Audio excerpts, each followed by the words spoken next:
মালয়েশিয়ায় যেই সমস্ত বাংলাদেশিরা কিডন্যাপিং কিংবা অপহরণ করে তারা ইদানিং একটা নতুন কৌশল অবলম্বন করছে।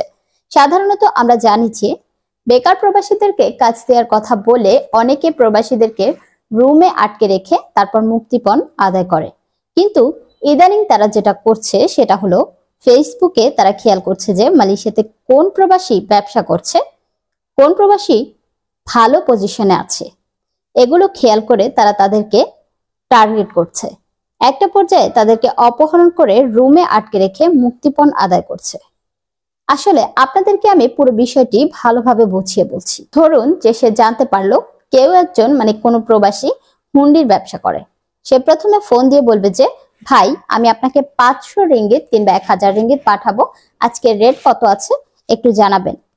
আপনি রেট বলবেন, তারপরে সে আপনাকে বলবে ঠিক আছে ভাই আপনার অ্যাকাউন্ট নাম্বার দিন, আমি টাকা পাঠিয়ে দিচ্ছি।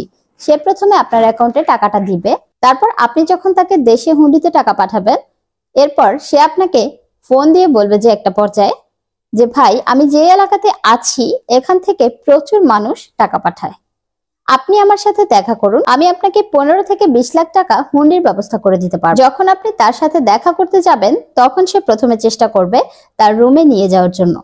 যদি সে তার রুমে নিয়ে যেতে না পারে তাহলে সে তার সুবিধা মতো আপনাকে রেস্টুরেন্টের লোকেশন দিয়ে দিবে।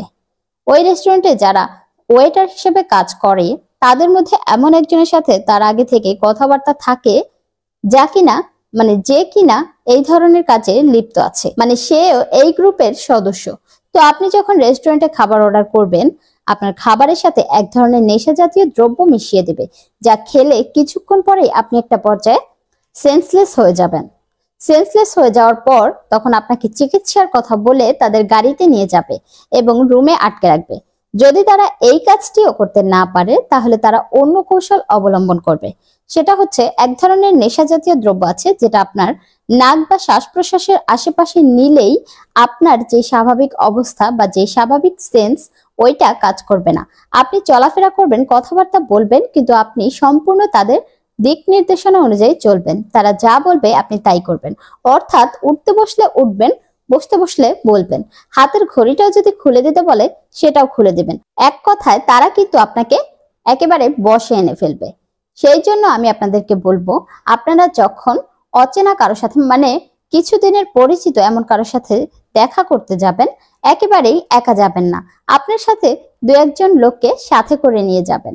যদি খুব জরুরি হয় তাহলেই দেখা করতে যাবেন। আর যদি আপনি তাদেরকে তেমন একটা না চিনে থাকেন তাহলে আমি আপনাদেরকে পরামর্শ দেব যে এইরকম অচেনা লোকদের কাছে দেখা করতে যাবেন না।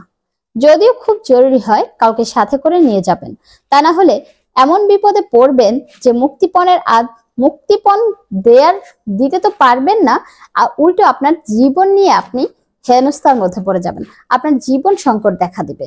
তখন আপনার কি করার থাকবে? তার থেকে ভালো না অগ্রিম আমরা সাবধান হয়ে থাকি। ধন্যবাদ।